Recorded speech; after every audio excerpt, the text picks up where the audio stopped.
You know, I think about us, the three of us, what we could be. I think about it all the time. Please. It's terrible. No, it's not. I know June. She's my friend. I care about her. How's your day going? You look pretty. Thanks. I wore it just for you. Her father's a driver named Nick. He helped me to survive. Yes, you can, because I can't lose you. I'm not gonna let anything happen to you. What about you? Your girlfriend is a badass. Welcome to Above the Garage, a Nick and June, The Handmaid's Tale podcast. Hi, friends. Today we have a very exciting episode for you. Zane Nicely, the head of prosthetics for The Handmaid's Tale, has kindly agreed to come on and chat with us. Thank you, Zane, and welcome. Thanks for having me on, and it's nice to meet all you guys. So, first question, are we talking to your real face right now? You're talking to my real face? Yes, this Yes. is my real face. I've seen lots of convincing replicas laying around your Instagram. Yes, I did do a replica of my head with crystals growing in it. It was really cool. Thank you. You like to scare people with that? It more confuses people. They come in and kind of do a double take and they realize it's me and what are you doing up? Why is your head on your shelf? That kind of thing. I assume you're like the ultimate prankster. A little bit. Like I really like TikToks. We got into sort of making some TikTok pranks. We had one of our employees hide in a pile of bodies and pop out and scare some people. Oh gosh. So some stuff like that I'd like to do more of. Yeah. You're a good friend to have on Halloween, I imagine. Yeah, I mean, I used to be a better friend on Halloween, but the older I got, I was kind of like, I don't want to do it anymore for Halloween. I used to line up like 10 friends, and what would happen is everyone would be done up for Halloween except for me, because I'd have Oh my God. 5 minutes to do myself before we go out. And then, yeah, after a while, it just gets too stressful. Yeah. I saw that you have a Halloween party for The Handmaid's Tale, I think, was it? Oh, yeah, that was A few years ago. Yeah, that was one of the crew members through it. And everyone showed up, which doesn't normally happen, including the actors, directors. Like, it was a really big party in a tiny apartment, and it was so much fun. That's awesome. Who won best costume? I don't think they had a best costume, but I'd say probably me. Probably a safe bet. Yeah, that was a good one. Do you have like an ultimate costume that you'd want to do for Halloween or that you have done? I really like the vampire costume because I actually had like the wardrobe for it from an old theater event. So I always said that's a quick Cool. go-to one that I can pull out. I have teeth made, Yeah. all that kind of stuff. Oddly enough, I have my vampire there. Oh wow. Wow. But I tried them. I haven't worn them for a couple years, and I tried them on the other day, and they don't fit. So Gonna have to make some new ones. yeah, Nice. Can you actually do the interview in those? you'll have a hard time hearing me. I'll sound like I have gum in my mouth. As a kid, were you into Halloween? Did you make yourself cool costumes then? Oh, always. Yeah. Halloween. I mean, Halloween died out for me maybe a couple years ago, but now it's more about my daughter. So I usually do her up for school, and she's just now getting into prosthetics, like where she's old enough where I can glue things to her. But I've been waiting for this day. yeah, I mean, this Halloween will even be better because she's older now, so I can get her face cast, do her like a nice vampire brow or something like that. I'm sure she's definitely gonna win best costume in the school. Yeah, last year she went all with like cuts and slashes all over her face and body. Oh wow. She wore a Halloween mask, and then she'd take it off to reveal her cut up face. Ah! Coolest dad award. Easy. Yeah, seriously. I love Halloween. Yeah. How old is your daughter? 11.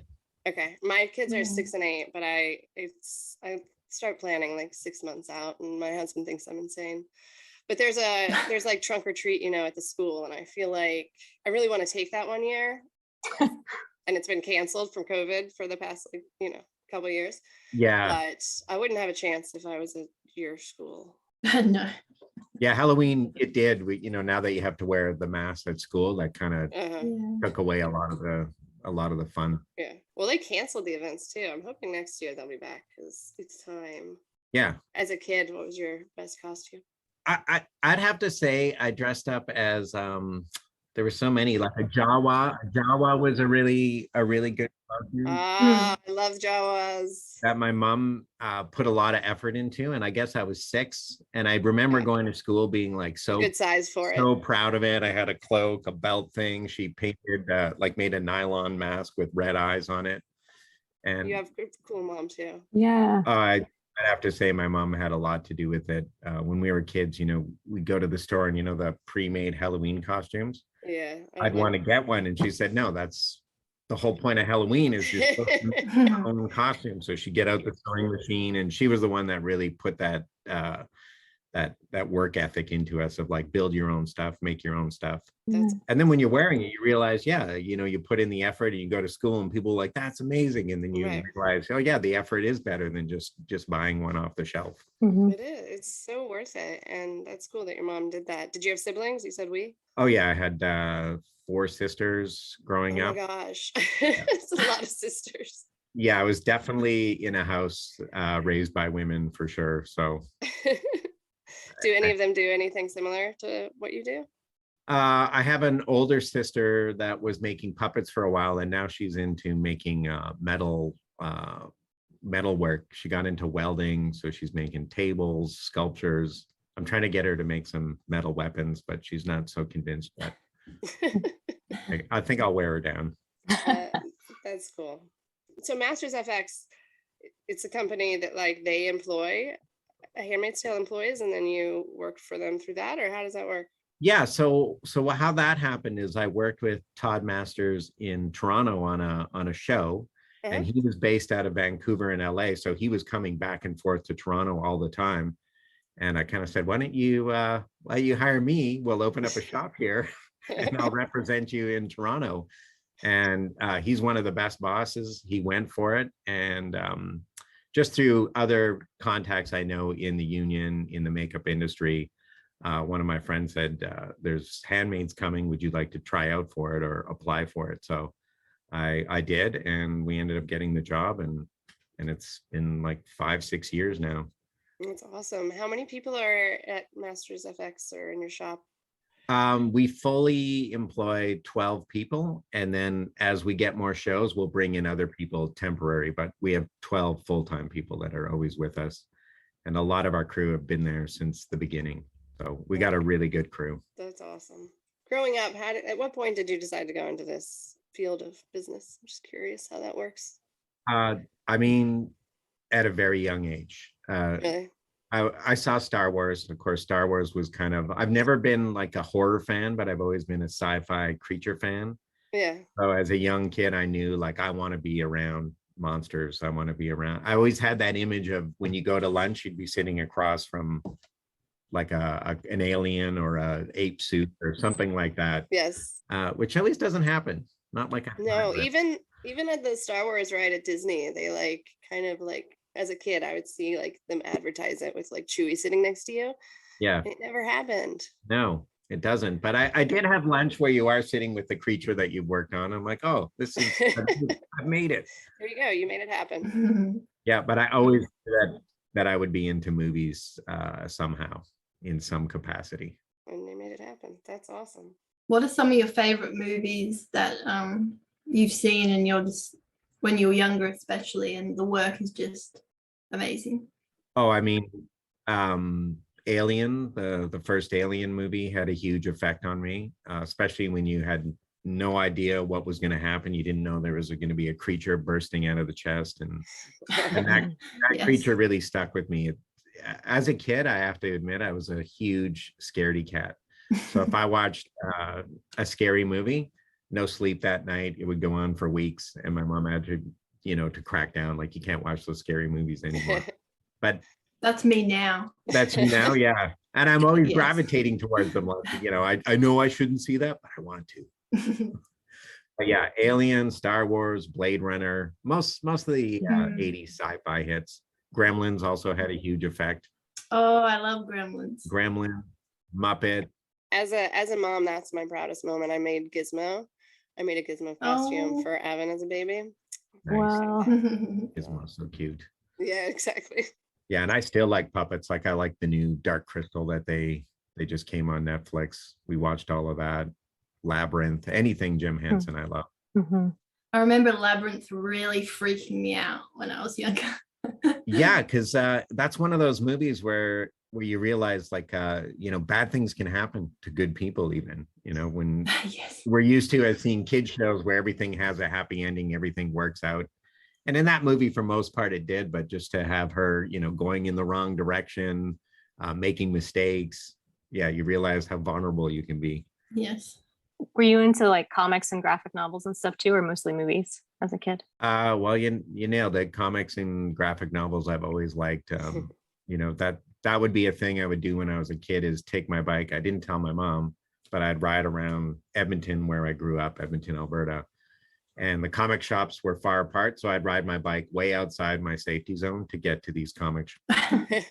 Just, circulate them back and forth. They knew me. I'd try and get the posters. Like, are you guys done with those posters? Because I'll take them home. Oh, Mm. that's That kind of awesome. thing. Yeah, but I've always loved comics too. Have you been to Comic-Con? Are you a Comic-Con kind of person? I've been to Comic-Con in Regional. Toronto. Yeah. Yeah, and I do like Comic-Cons, but I also am not a fan of big crowds. So I can go Yeah. to those kind of things, but after a while, like, I got to get out of here. I don't, Same. when it's too crowded. But I do like seeing all the art and all the booths, and I can easily spend lots of money if I'm not careful at those. Yes. Yeah. Yeah, my brother goes every year. He lives in San Diego. And like you said, the pictures just seem very overwhelming to me of the number of people there. Yeah. We have one in Toronto called Anime North, and it's an anime festival. Mhm. And I'll often go just to sit in the parking lot and look at the costumes, because Exactly. That's perfect. the work these people put into their costumes is like, how do you guys, wow, like, and you talk to them and you find out they've been working on it all year Yeah, for this convention. But just amazing, amazing work. that's the best part. Do you know about Dragon Con? Dragon Con, I've heard of. Where is that? That's It's in Atlanta, Georgia. Okay. It's pretty close to me. We've gone like 10 years, but it's the same kind of thing. The costumes are just, you can just sit on the corner of the street and watch like crazy costumes go by. It's amazing. Yeah. Yeah. I have a friend, I met another makeup artist friend. He goes to Dragon Con and he makes his own, mostly Star Wars based costumes, but they're out of this world. I was like, you should be in the costume department with this kind of sewing and sculpting that you do. But he doesn't. It's just a hobby. It's just a hobby, which is actually the best way to do it, because once it becomes a job, It's not fun anymore. some of the joy gets sucked out of it, right? Less Oh. fun. Yeah. I always think it's good to have your job and then a hobby on the side, something that you're doing just because you love to do it. That's our podcast, right? We all have Mhm. very, Yeah. most of us have very boring jobs. So this is fun for us. This is your hobby. Good for you guys. Yes. How did you guys all meet each other? The internet. Internet? Yeah, we just through Handmaids, we were just all fans of the show. Yeah. And so we just met through chatting about the show on like Reddit and stuff. So yeah, And then Kate had the wonderful Kate. idea of starting a podcast. So exactly. That's awesome. And do you ever have trouble with the time, being in Australia and then being in States? it got a little bit better because did you have a time switch as well, or was that just America that had the time switch? No, we had that too. The daylight savings, we spring ahead. I always have to remember that. So Mhm. we moved an hour ahead, which I love, because usually it's dark at like 5-6 o'clock. Now it's dark 6 or 7 o'clock. Hmm. Are you getting a bit warmer there at the moment, or? It is. Yeah. It's right now it's a little cold out, but Toronto's not as bad. Like in Alberta where I grew up, it's like -40 sometimes. You go Mm. outside, Oh, you go Jesus. outside and you're like, I could die out here if I stay out too long. Wow. Toronto. -40. Wow. Oh, it's crazy. You breathe and it actually hurts. Like you can feel your nostrils freezing or your throat tightening. Oh. Yeah, I'm not surprised. So usually it's like we're just going outside from our, leave the house, get in the car kind of thing. You don't really hang out. Run to the car. All right. Do you want to play our gross game? Sure. We made so for Burton, we did name the character by their eyebrows game. Okay. So for you, we did name the character by their wound. And now these are handmade characters? Yes, they're all Okay. Handmaid's characters. Okay. They're really hard. I don't think this is even possible after having made it, but here goes. I think I knew like two of them. Yeah. I think my only downfall will be I might not remember their names, but I'll probably know where they were and what character they were. All right, that will Close impress enough. me beyond. Yes. We won't take extra points off. Don't worry. Okay, here we go. Oh, look at this, a title card. Nice. This is yes, only the best for you, Zane. All right.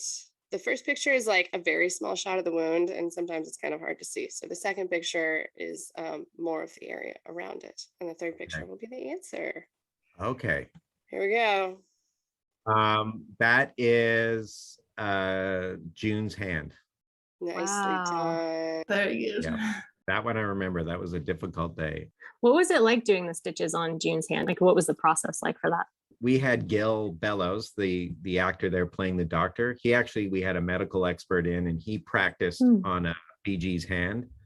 Oh, my cat is on me right now. Oh, cat. Big pet fans here. What's your cat's name? Kiki. Oh, another Kiki. That's the same as Bradley Whitford's cat. It's funny. Yeah, we named her after Kiki's delivery service. But Kiki's delivery service cat is Gigi, but we already have a Gigi in our family, so we went with Kiki. Oh, Is Kiki your only cat? Yes. Only pet. Okay. Yeah, she's my first little brown cat. I don't think I've ever seen a brown cat until I saw her. I don't think I have Oh, either. yeah, I no. thought she was black, but wow, now I No, see. she's fully brown with yellow eyes. It's so cool. Oh, Okay. cool. Back to your stitches. Sorry. Oh, back to the stitches. So that was on her hand with a safety plate underneath so that they could use a real stitch and needle and stitch it up. They ended up not doing it on camera because sometimes this happens where you get to the end of the shoot and we've run out of time and it kind of got rushed at the end. Mhm. And so we said, let's just take this away. And we ended up shooting it later on an insert. One of the ladies who work in our shop, we did it on her hand. Interesting. That was that one. Yeah. So it was a silicone piece. So it's laid over her real palm with the safety plate underneath and then real sutures going through. That's so interesting about using the medical expert, like bringing in people in the medical field. We were reading about the amputation scene, the arm amputation scene, Yeah. where you had a surgeon come in, and I found that like really fascinating. So Yeah, on all their procedures, they like the cesarean too. okay, On the Ashley body, that was also they bring in a medical expert. Anytime they're doing a medical procedure, they usually bring in doctors. that's common for all shows and movies to do that, Yeah, unless it's like a main character. Yeah. Because when Yeah. doctors are there, they don't have the fear like actors, I think, approach it as like, this is a very expensive prop that I could destroy. Right. Doctors are like, I'll just cut into it. Yeah. Like Right. I would an open. Yeah, there's a certain confidence that come with medical professionals. And I've been involved in some of these scenes where I have I'm the hands in the scene and I'll have a doctor telling me, do this, then you'd sponge, then you'd clamp. Mhm. So it's always good to have that. Yeah, that's really fascinating. It was funny in the book, in the Art and Making of the Handmaid's Tale, where we read that, somebody was like warning the doctor, like, you only have one take. And he's like, yeah, well, in real life, I only have one take. So Right. it's not a problem. Exactly. Very true. Yeah. And so I wonder for doctors, I should ask them, is this like kind of like a vacation for you? Because you can Yeah. do this surgery and, nobody's hurt. Right. There's nothing can go wrong sort of thing. I bet. I'm sure they love that stuff. All right. Okay. This might be one of the BG handmaids, or it could be, I forget her name now. The handmaid working in, Yeah, you know. it yeah. sounds like Is that her? Yeah. Cora. Yes. Cora, Martha. that's what it was. Yes. Well done. Nailing I it. thought that might be a stretch. So how did you know it wasn't Janine's, by the way? Because the scar is in a different direction. Gotcha. Hmm. Now that Janine has a patch, do you still do does she still wear the eye underneath it, or? No, just the patch. Just the Yeah, patch. makes a lot of sense. Yeah, Janine was finding, Madeline was finding, and rightfully so, when you wear that one eye for like, sometimes she'd be in it for 16 hours. It gets really Wow. stressful, right? Yeah. And we were trying to limit the amount of time she could be in it, but the way the productions work, sometimes that doesn't work. Maybe a light burnt out, or something went wrong and they had to Yeah. shift things. So in the end, they opted for the patch, and it kind of works with with Aunt Lydia, right? Kind of showing her a tender moment by almost Yes. giving her the Mm. gift of a patch, so you don't have to have this eye anymore. It was perfect for the story. Yeah. Yeah. So it all worked out really nicely. Because she said in the book too that like at first you were like pulling her eyelashes through before. I don't know. It sounded very complicated to be. Yeah, we used to have it slightly open so she could see. Uh-huh. So her real eyelashes would come through the edge of it. Oh. And then after a while, she was finding that hard because she was finding it hard to keep one eye closed while acting. You know, it's like a remember. It's hard. Yeah, to walk around with one eye. So then we ended up gluing it shut, and that went well for a while. Yeah, But, you know, it can't be comfortable. Oh, after years of it. And one thing people don't think about, when you lose one eye, you lose your dimension. So you suddenly you can't, you know, we'd always say don't play catch with her because she won't be able to tell where the ball's coming from. Yeah. So after a while, it's, you know, I tried it on myself even before I would put an eye patch on for 8 hours just to see what it was like. That's nice. And it does. It kind of is starting to give me headaches a little bit, and you get a little, Yeah. a little bit dizzy because again, your balance is off. Yeah. So yeah, after 16 hours, I didn't blame her. And then you pull off your eye, and your eye's blurry. That would be one of Janine's favorite things actually on set. And I think I have some videos on my Instagram, but it's like, Oh, I saw Oh, one you rap. put on Instagram. yeah, as soon as they say rap, she'd be like, flop. We don't, hey, don't pull it off. You could give yourself a black eye. She's like, I don't care. She just pulls it off.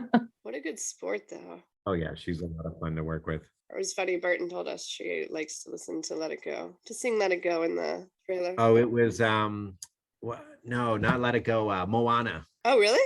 Yeah. Oh, I actually respect Moana more. I was a little over Let It Go myself. Yeah, I so. think it's that. I think it's like Just How Far I'll Go. Yeah. That one. I've been standing at the edge of the water. Yep. That So one. they'd always have Madeline in the makeup chair, and then Burton would put that song on randomly at any point, and Madeline would just belt it out top of her lungs. If she was coming in not feeling well, you put that song on right to life.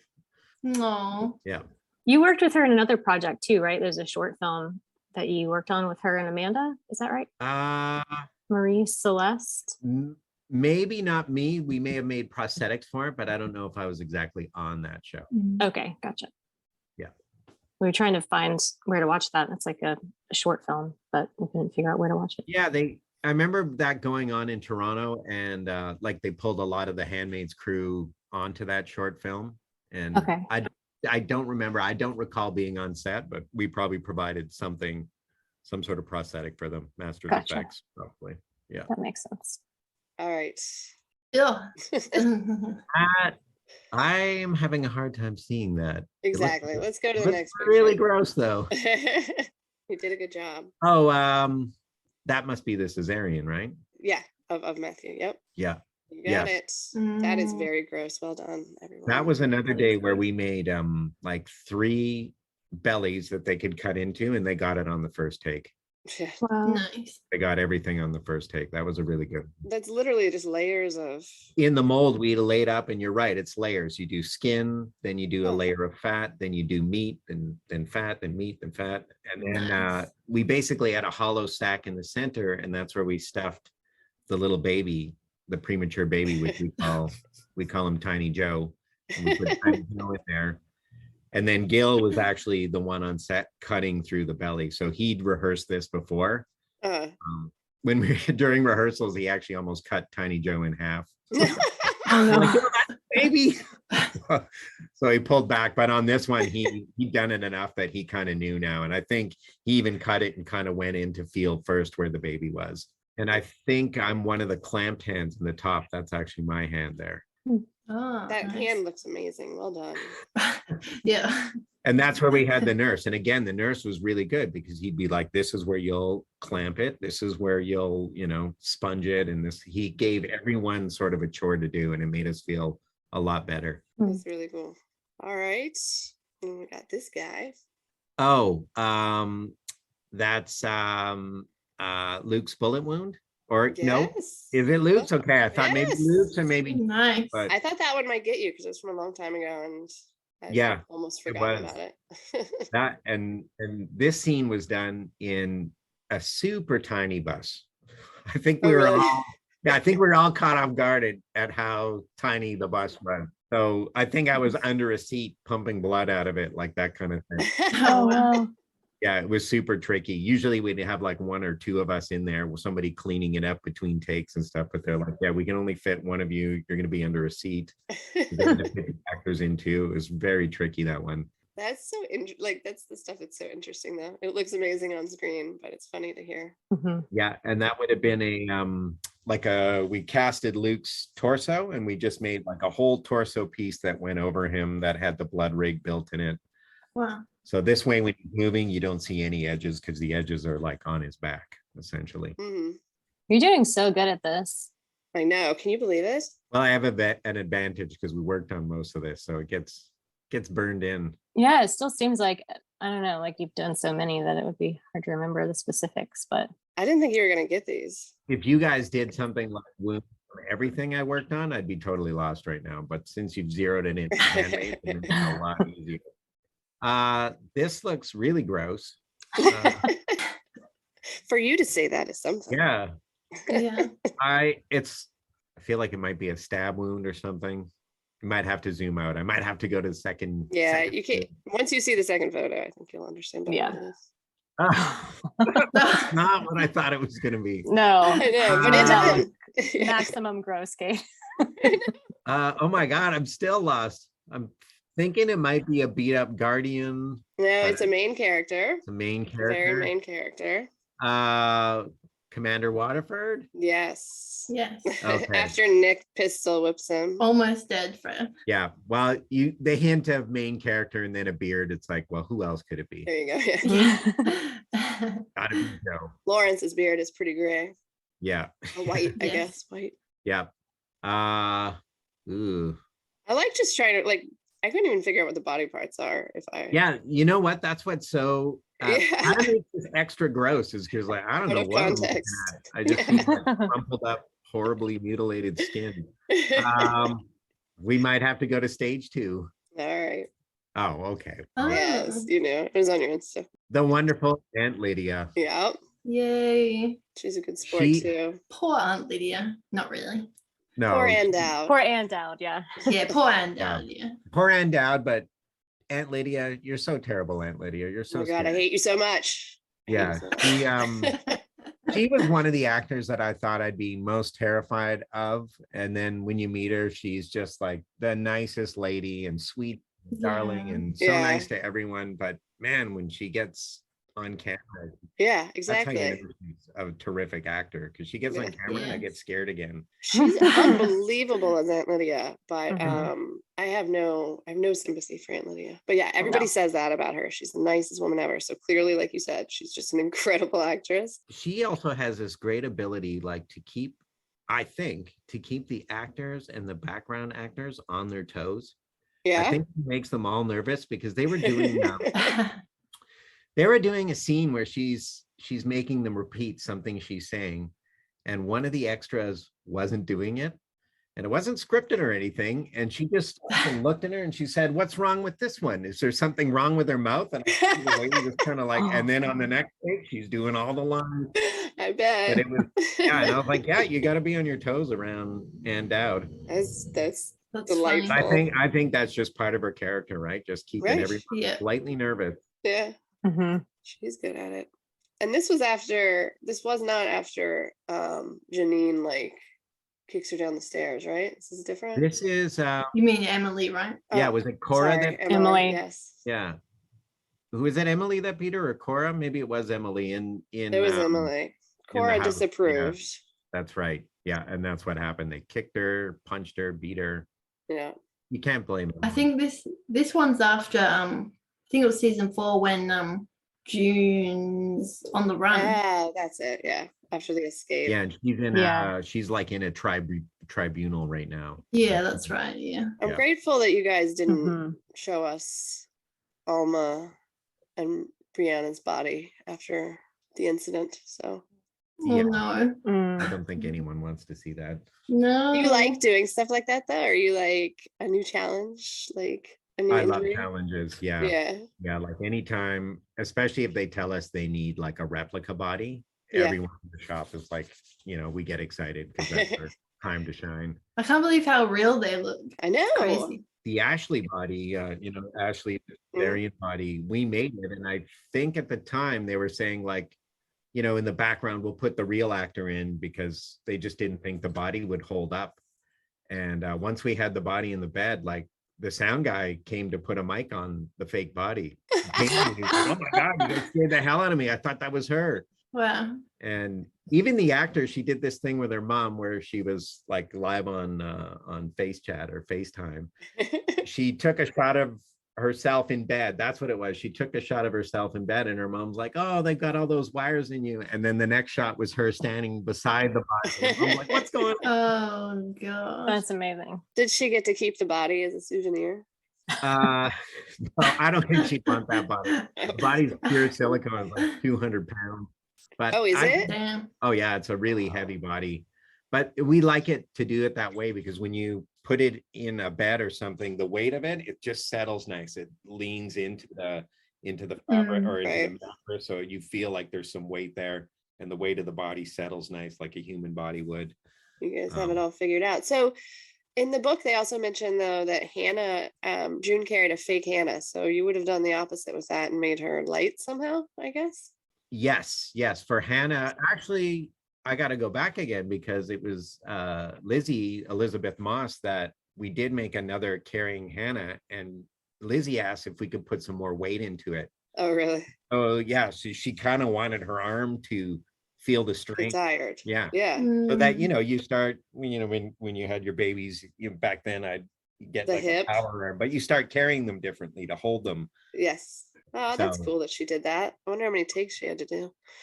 That would be tiring, Yeah, well, I guess not as tiring as having crying babies on set. right? No. Mm-hmm. Okay, this one is, I know this one. He's the guy who gets hit with the statue, right? June. Did she hit him with that first? Yeah, probably. Yes. I just remember the pen is the ultimate. Yes. Yes. Good What job. was the actor's name? Yes. Christopher Maloney. Loney. Commander Winslow for And what a nice guy. And like I said to him, like only you can make this scar, this wound look handsome somehow. He does. Good job. We kind of gave him a dented forehead. One of my, I want to say my right hand man, but I might be his right man. And Graham Chivers did this one, and yeah, he's super talented guy. And this one you can't tell on the angle, but he actually has kind of a dent in his head. Nice. And we had to look up a lot of really gross pictures for this. Yes. But people that get hit in the head, they really do get. It almost looks like a cartoon, like a dent. Wow. The research for your job must be really interesting. It used to disturb us, but now I've kind of gone numb to it. Right. You're too far gone now. Yeah, No way I've back. seen so much of it, it doesn't bug me. The one thing I always say, like when people like, does it bug you? And I was like, if it had a smell, it would bug me. But all the stuff we have, just smells like chemicals. But if it had that real smell, I think that would disturb me. I think it would too. Yeah. Is there anything in life that actually grosses you out that you can't stand? Are you scared of spiders or something? I don't like spiders. That's true. I do like watching spiders, but if one were on me, I wouldn't like it. You like watching them from a distance. I don't mind watching them from a distance.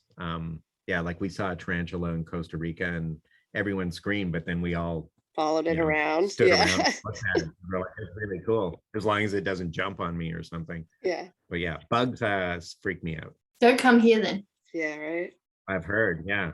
And you guys have bugs that can like kill you or paralyze you. Yes, we do. So that would scare me. All right. Okay, this is another gross one because it's zoomed up. Yeah. Probably a bullet wound of some sort. Want me to zoom out? I want to say June, but yeah, zoom It out. is. Oh, it It's is. good. Yeah. That was a good one. I couldn't get a shot of her face too, but yeah, that's really good. Man, I mean, I have to ask Elizabeth. She must be a fan of horror movies because she seems to enjoy. She orders all these. She loves the blood. She enjoys the blood. She has no problem getting it on her, getting covered in it. I love that picture of her in a bathtub. It's just full of blood and she looks delighted. Yeah, even this one too, right? The wound, and we had that wound. We had a blood rig under there so that they'd wipe it away and more blood. And would more appear. comes out. Yeah. Yeah, and you never get any complaining from Elizabeth. especially when it comes to stuff like this. She really like. She's just amazing all around, right? I mean, she seems like the nicest, most hardworking. Super nice, easygoing, down to earth. Right. Yeah. Well, that's awesome. Do you do blood splatter? Like I think Burton mentioned the Guardian that gets shot in season 4, episode 2, and that Yeah. the splatter wasn't working exactly as you had planned. Is splatter something you do, or just prosthetics? Splatter sometimes I do, but the special effects guys, the guys who handle the fire, wind, and rain kind of stuff.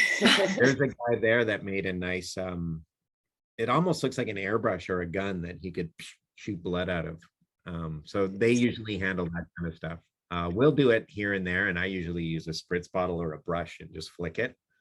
But I kind of want the rig this guy made, because he can dial up the pressure, dial down the pressure, more blood, less blood, just more control. I wonder how much blood you guys go through. Like, how many gallons of blood Handmaid's Tale does in a season? Quite a bit, depending on what's going on. Like a scene like this could be easily half a gallon of blood. Wow. Yeah, because you're pumping it out, and then they call it cut. You refill everything, and then go for another take. This one I remember actually going pretty fast though. Like there wasn't too many retakes of this one. Yeah, I was going to say I wonder how messy it gets when you have to retake something like that. Does it take a while to clean up everything? Yeah, it can take up to a half an hour to clean all the blood off them, especially if they have to start clean. Luckily for this scene, June was already in rough shape. So yeah, there wasn't, they lifted it up and she was already bloody. So something like that's a lot easier to do than, she starts off clean, gets shot, blood everywhere. Yeah. Yeah, resets can take a while, and Burton probably touched on that too. Yeah. That ear thing was insane, by the way, Zane. Yeah, the ear thing, I still get, people commenting about the ear thing and how it really impacted them. You did. That is a way to put it. Got to credit Mike Barker, the director, for that, because he said right off the bat, like, I want people to have a visceral reaction to this. I want people to ooh and look away. He succeeded. Yeah. It was And very unexpected. and we rehearsed it like several times before we actually shot it. I think we rehearsed it 3 times before we shot it. Every take every rehearsal, we realized, okay, we'll fix this up. Yeah. Before, we had a safety plate on Elizabeth's ear, and that was kind of bumping the fake ear out too much. And then once Elizabeth kind of cut the fake ear, because we were worried that maybe the scissors would go through and she'd hit her Your ear. Right? ear, and she cut the fake ear and was kind of like, guys, I don't think I'll ever hit my real ear. I can feel the fake ear. So then we ended up just gluing her ear like to the side of her head and then putting the fake ear over top. And she does have a small ear. Tiny ears. When we got the mold, these little tiny ears. Probably like never, I don't know. I would never have noticed until I'm looking at this like ear stuff. I'm like, huh. Yeah, they're very tiny. All right. Ooh, yuck. I might need to zoom in. That's hard to tell. That's again. Yvonne's finger. Yes, Serena's finger Oh. chop. That's a finger chop. Yep. So is that just CGI? What happened to her real pinky? It's a bit of CGI, but for Okay. something like that, we taped her finger down, Okay. and then we put that scar cut right above it. And then if she turned from the side, they'd CG out that Gotcha. finger. Yeah. Cool. See, this is so interesting. Thank you for teaching us. I love this. Yeah. No problem.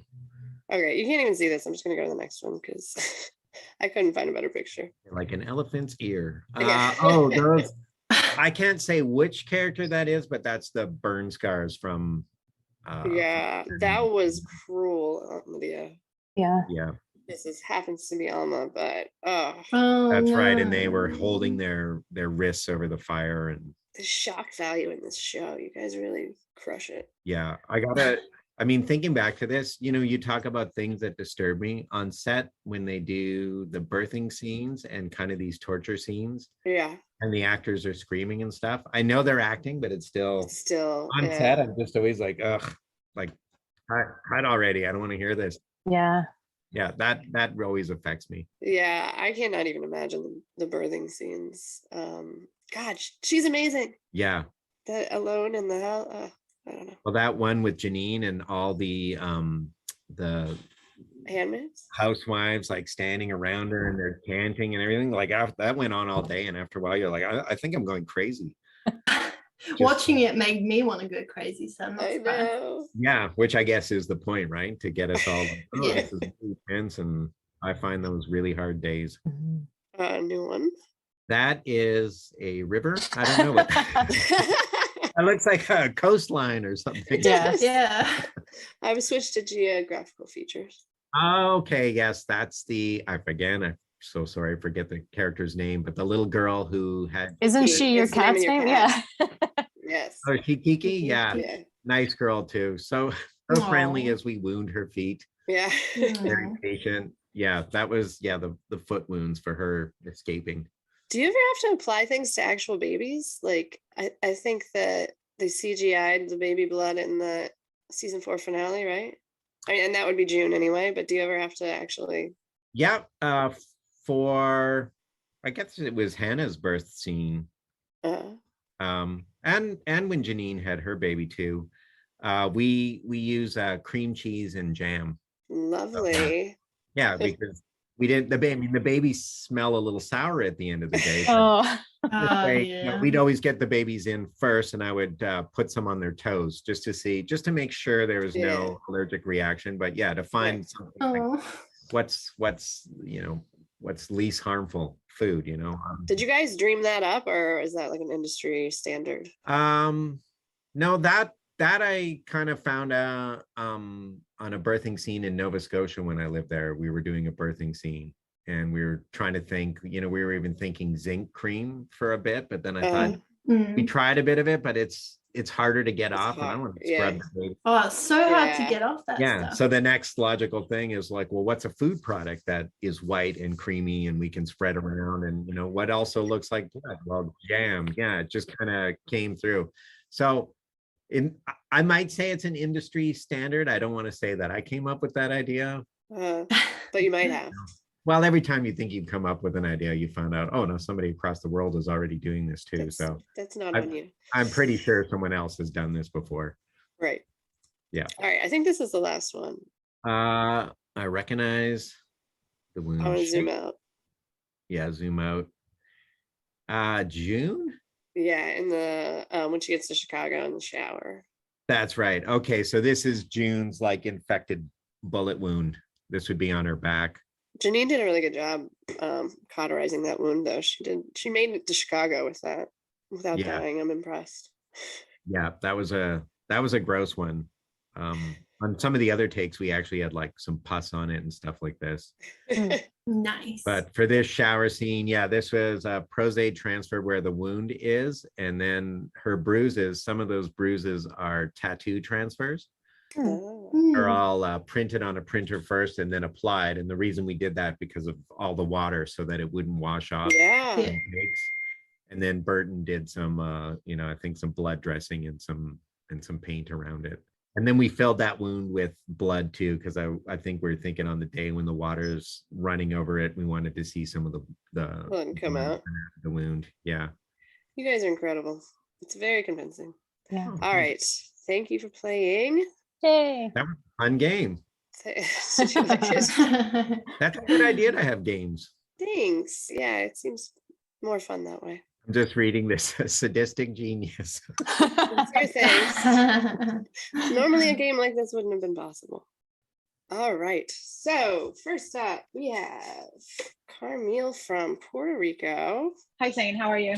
Ed, how are you? Good, good. Nice to meet you. Thanks for taking the time talking to us. Oh, no problem. Okay, my question is about the burnt guardian bodies in season 4. Yeah. I was really impressed with how realistic they look, even down to the fact that they seem slightly curved, which is usually what burnt bodies do. And I was just wondering how did all that happen?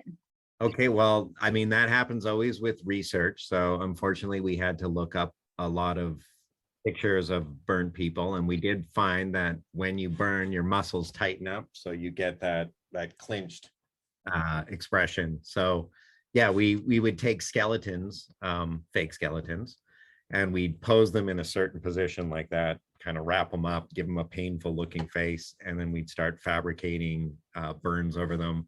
We ended up taking out blow torches too and actually burning them. Wow. So later we dress them in their outfits and then burn their outfits and get them nice and crispy. Did you have to layer skin on the skeletons as well? Yeah, so we'd go skeleton, then we'd layer silicone muscle over top, and then we'd layer some parts latex, some parts silicone skin, and then burn it all away. So you could get the skin burning off and you'd see the muscle underneath. And Lovely. it's kind of a very back and forth procedure. Interesting. Thank you. You're welcome. Now we have Ginger. Hi, Zane. I'm Ginger. Thank you for taking our questions. No problem. I just wanted to ask you, how much, I mean, I would assume a lot of work and time goes into making these prosthetics. Like I'm thinking specifically of June and Janine's pregnant bellies, or June's ear, or Janine's eye. Like how much does it take, like months or weeks to make all those? They can. Janine's eye actually was done very quickly because it was the beginning of season 1, and Madeline Brewer wasn't available till later, like closer to shooting. So we actually made that like in a week type of thing. It was very fast, that one. I think in the end, we ended up sort of remaking it again, because again, you do this so fast, but you're like, we're going to be stuck with this eye for like the next 3-4 years. So we'd like to take another crack at it and just make it a little easier to apply, that kind of thing. But like June's ear, that was a lot longer. We actually had several weeks of that because we had to keep testing it over and over. So that was close to a month, maybe 5 weeks to make. But like a good prosthetic, we can usually turn around in a week or 2. Okay, cool.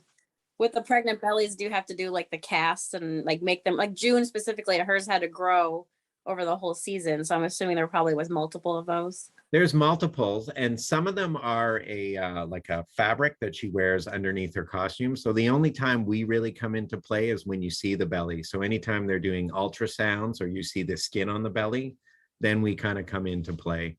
For June, I think we did make a sort of like a 6-month belly. So we had different stages, a smaller belly, then bigger as she got closer to having her baby. So in that scene of her giving birth in the cottage, that was a silicone belly that we put on her. Oh, that was awesome. That looks so real. I was trying to figure out like how that was even possible. So you guys did awesome. Thank you. And actually now, because of Handmaids, we actually have a stock of baby and belly. And now we can even, we can fit bellies to other actors now too. That's cool. So that's handy now. It's helped us out a lot. That's awesome. Thank you. Okay, Julia from Germany. So, hi, Zane. Hello. Hello, and thank you for taking the time to answer our questions. No problem. So I was like scrolling through your Instagram, like maybe everyone did. And first of all, I was impressed that we kind of share like the hobby of painting models, because I was doing that as well during the pandemic. Yeah. And I love your alien statue. It's cool. Oh, the multicolored guy. Yeah, that looks awesome. Thanks. When I was looking at all the pictures, I was kind of amazed how like different all of your projects are. Like there's a lot of sci-fi things and like all the gory wounds and the hyper realistic body doubles. So I was wondering which of those is your like passion project? That's a good question and a hard question. In one way, we really like in our shop, we really like the hyper realistic bodies. I got to say, you see the crew light up when something like that comes in. And I think it's A, because we like doing it, and B, we've done it so many times that it's not as scary for anyone anymore. But we also do like challenges like the cutting of the ear on camera, because that's something we've never done before.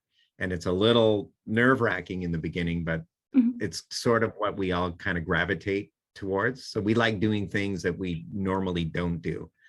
So yeah, to have a favorite, it's hard to say. I like a gags personally myself, when you have like blood coming out of a wound, somebody's head exploding, or an arm being chopped off. I really like surgical procedures too. I didn't think I would, but I've started to really enjoy those. Yeah. Okay. How long does it take to make the body, the realistic bodies? Body's about 3 weeks. Hmm. So we'll have the actor come in, like with Ashley, we had her come in, lie in the same position she would be lying in. We cast her body. So then we have a mold, which is a negative impression of her body that we then fill with silicone, like skin, and then we'll put an armature in it so it moves like a human body. So, you know, your elbow bends this way, but it doesn't bend backwards. So we usually have a metal armature with a stopper in it. And again, we like them, you know, really heavy for the realistic ones. Yeah. We try and just do pure silicone. So they weigh about 200 pounds, a lot of them. Ashley, not so much because she's a tiny person anyways, but Yeah. that was a highlight, actually. The Ashley body and the cesarean, that was a really challenging project that we all really were happy with. But, Yeah. Yeah. Yeah, it looked amazing. Yeah, I think nobody would have guessed that it's actually a whole body double kind of thing, that it's not actually her in that bed. So Yeah. awesome. Yeah. Some scenes were and some scenes weren't, where they would just keep her out. But again, I think they underestimated it at the time. So the actor was there, but once they had the body in there and all rigged up, they're like, oh, we don't have to pull out the body and then put the actor in and put all the tubes on. They could save a lot of time by just having her in the background. Anytime there's an extreme close-up where you're seeing breathing and stuff, that would be the actor. Yeah.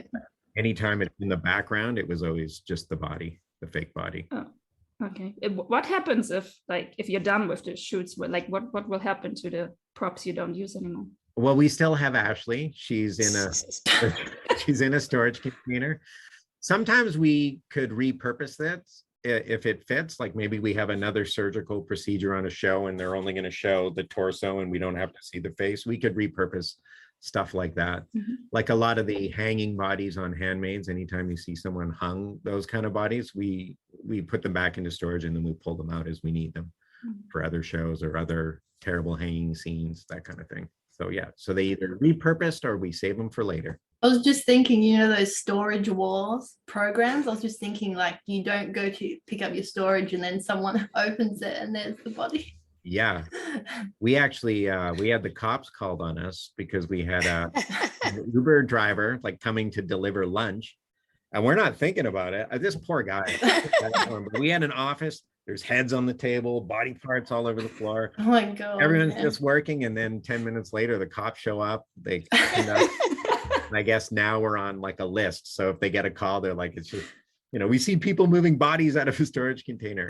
So now you guys are free to murder people. Yeah. Oh I think God. you're safe. Oh, jeez. But that's crazy. That is such a funny story. That's a good movie premise right there. There you go. Yeah.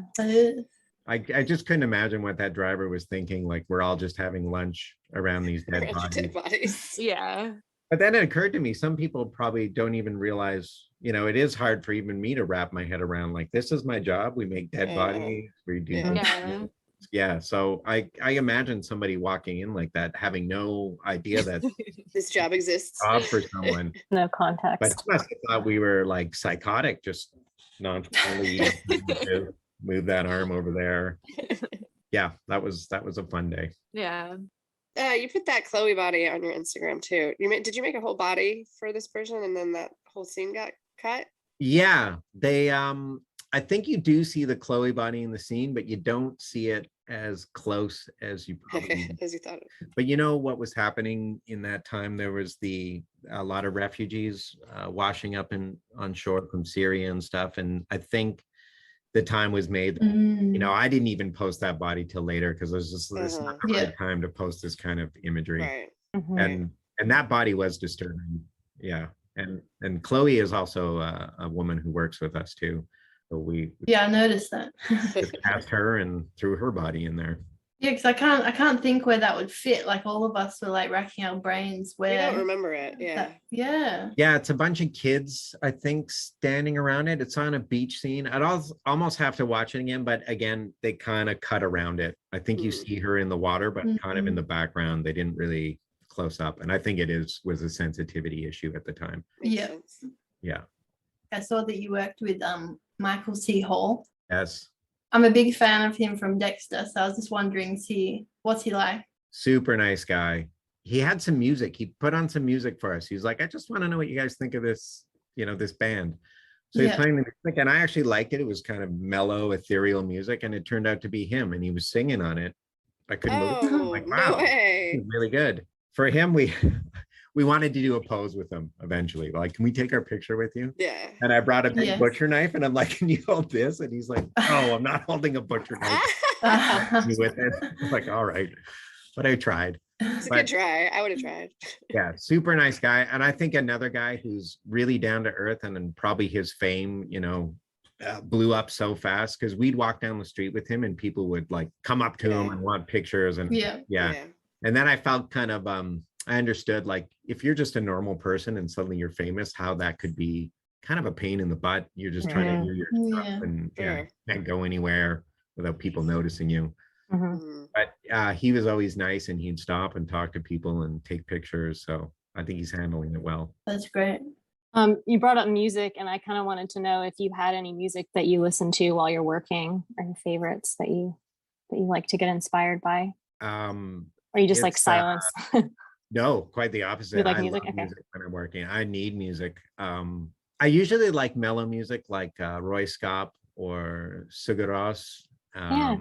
stuff like that.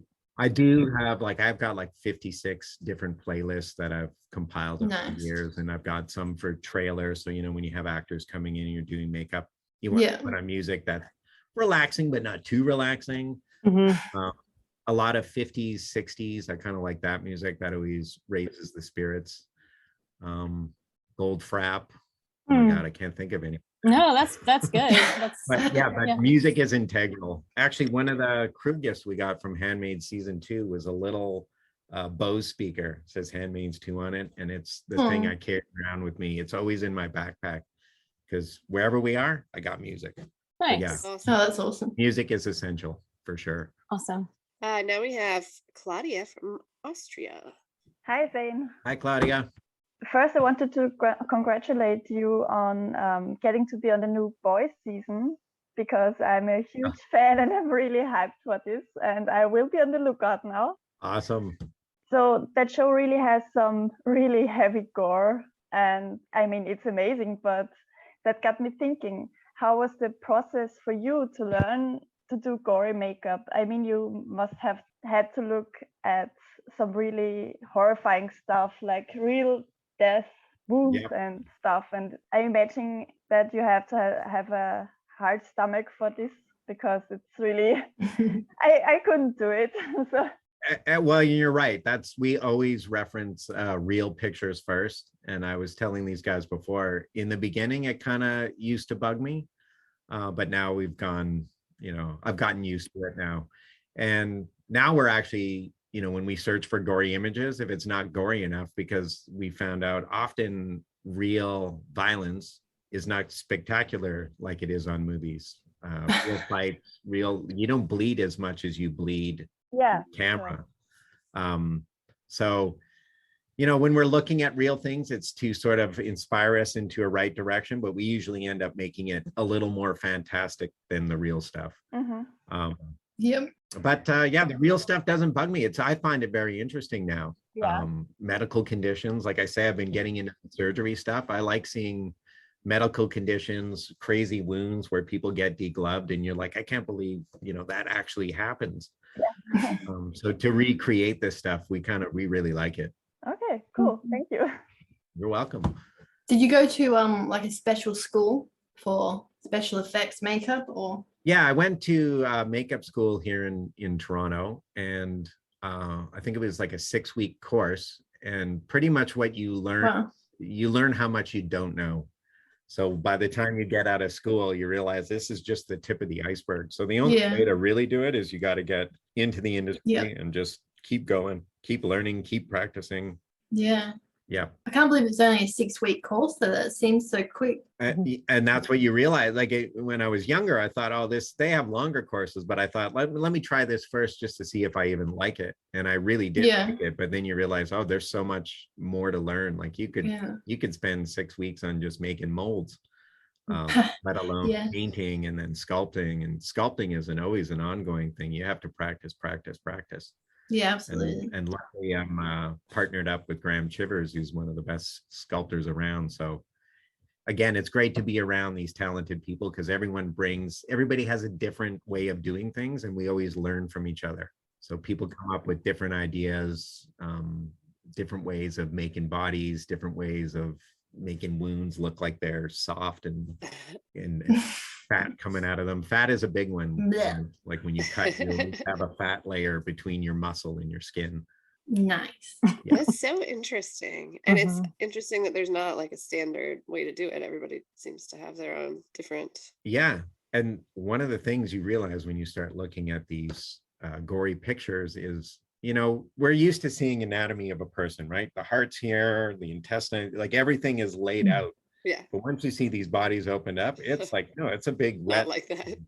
I don't know how doctors would find a liver or a kidney. Like, No. How do Right. you see anything through the blood and I honestly have no idea. it all looks the same, and it doesn't seem to be where they say it is, like in the pictures. And that's what we learned about wounds. So there's no one way to do things because everybody, all wounds are different. Bodies react different ways. Bodies are different. You know, even painting skin color, you realize how different we all are in our tones of color and freckles and liver spots. And what a cool job. yeah, we always like, if you come in and you have like nice smooth skin, everything's even, everyone's like, nice skin, but there's nothing fun to No paint. challenge.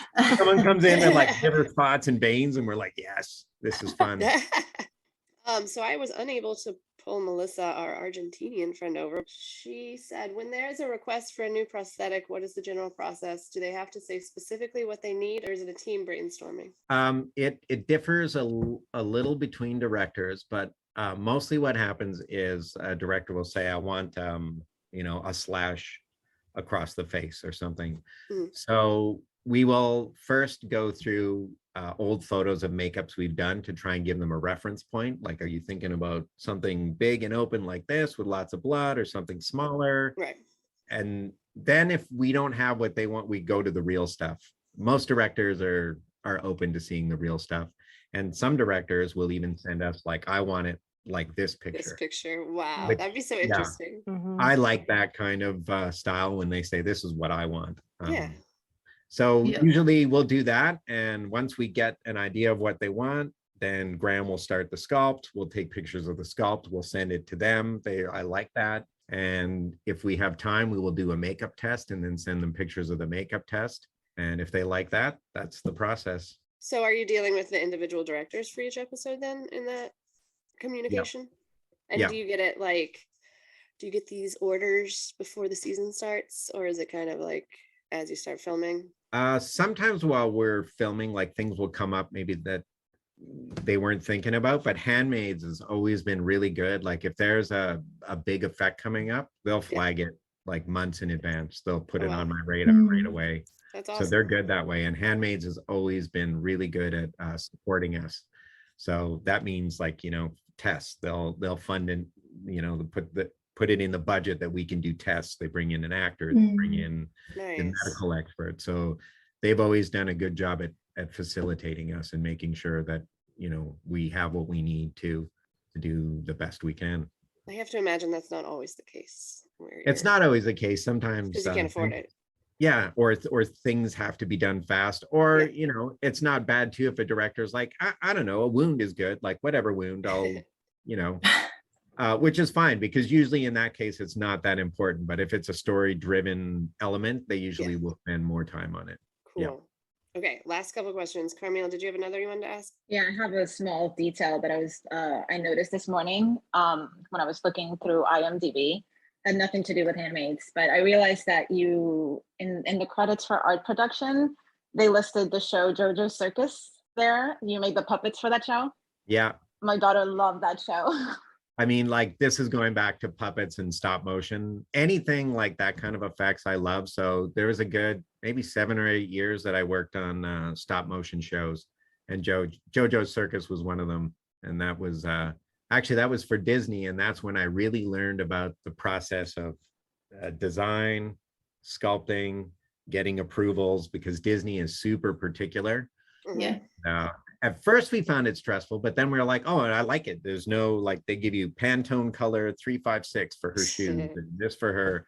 and you would give them exactly what they wanted, and Right. there was never any problems. But yeah, stop motion was a passion for a while. It will always be a passion, I think. Interesting. Did you do all the puppets for all the characters? Yeah. So, well, for that, it's never just me. There's always a crew that I'm working with, and I guess that's maybe one of my talents is bringing people together and coordinating people so that we're all working on the same thing. I have a huge passion for art and for making things, and a lot of times, what I'll do is work with people. They're all better at it than me, and that's kind of what I like. So you get a sculptor like Graham, who's the best sculptor, and you learn from him and he ups the work, you know, or Sasha or Audrey, they're great painters and fabricators. So this what I do is you bring in the most talented and friendliest people, and we all work together. Mhm.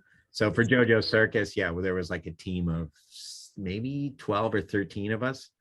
So I would usually take one of the puppets, make it on the side, and you know, everyone else would be making these puppets, and we just coordinate it all and make sure their armatures were good, make sure they could do what they wanted to.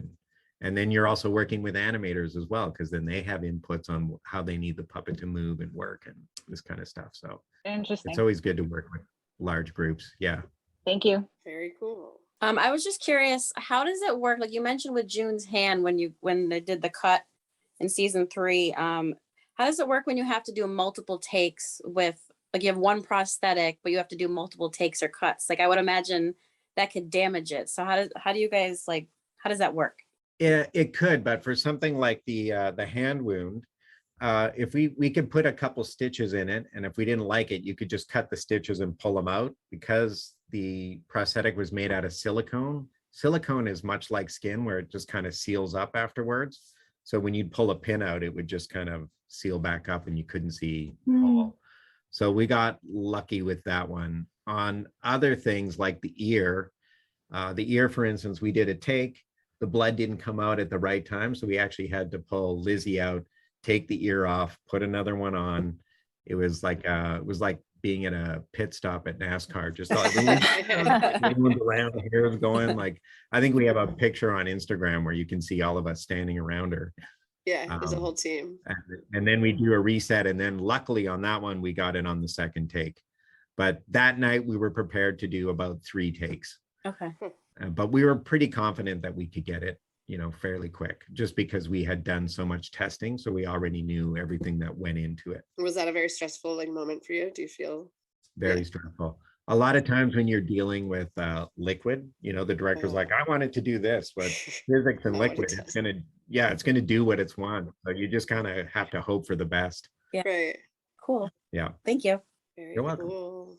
Do you watch everything that you work on? Are you one of those people that watches everything? Yes, maybe not everything, but sometimes I will like watch the scene of the show that we did, maybe not the entire show, but the piece. But for something like Handmaids, I enjoy. I mean, I can't say I enjoy it because it is quite a bad show. Yes. But I'll watch Handmaids. Yeah, I watch The Boys. I watch Umbrella Academy. Yeah. Yeah, my daughter loves Umbrella Academy, so it's like an event when the show. Oh, that's good. That's so cool. And can I ask, what's your favorite thing about The Handmaid's Tale? Like, do you have any favorite characters? Do you have any favorite moments in the show? Well, I mean, yeah, I would go back to the ear cutting scene, the birthing scene. Yeah, such a good scene. We have some work coming up that I can't talk about that I'm excited about. Damn it. For this season. Cool. But I really like the Handmaid's atmosphere. Like, Burton has a really nice trailer. Burton and I get along really well, and his makeup team are really nice people. And again, it's good to work on a production where production is supporting you to do the best work that you can. So, and they're all nice. Can't complain. That's good to hear.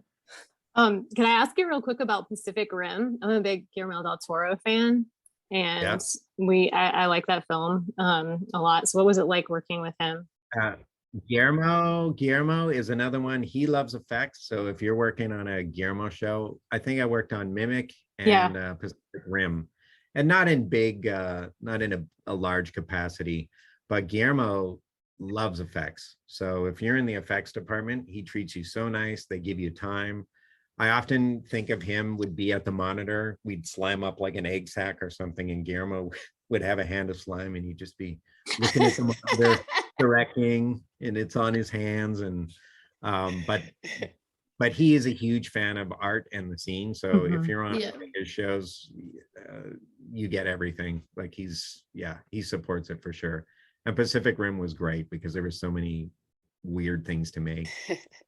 Organ stuff like that, monster organs. Oh yeah. And I love kaiju, so I was so excited for that movie, and just the opportunity to be on it was like a dream come true. Yeah, it's the kind of thing is so interesting because you can't really see exactly where the practical stuff ends and the CG starts, you know, like it's just a combination of that, right, for pretty much everything. Yeah, and that show, I can't remember his name and I feel bad, but the artist that designed most of the kaijus, the sculptures, they had like a tent around them because they were hiding everything, but we'd go in there and sneak a peek and be like, man, this is so good at this.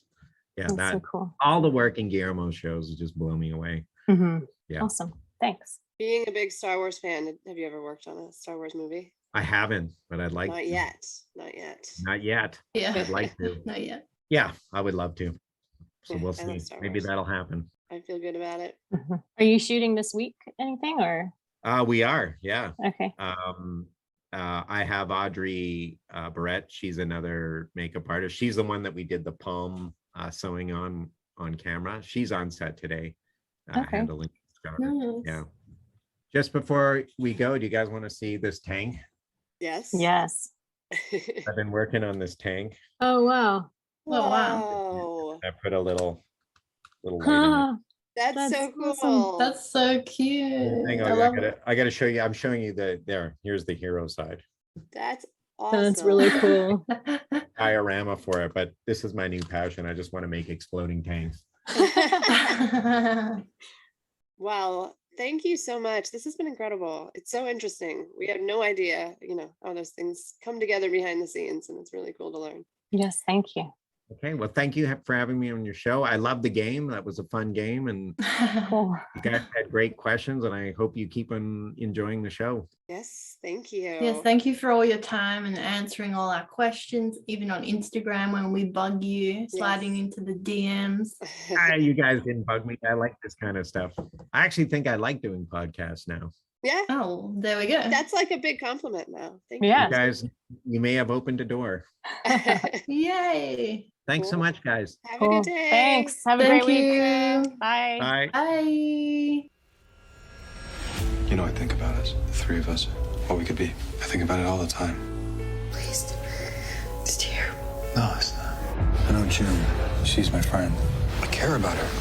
How's your day going? You look pretty. Thanks. I wore it just for you. Her father's a driver named Nick. He helped me to survive. Yes, you can, because I can't lose you. I'm not gonna let anything happen to you. What about you? Your girlfriend is a badass.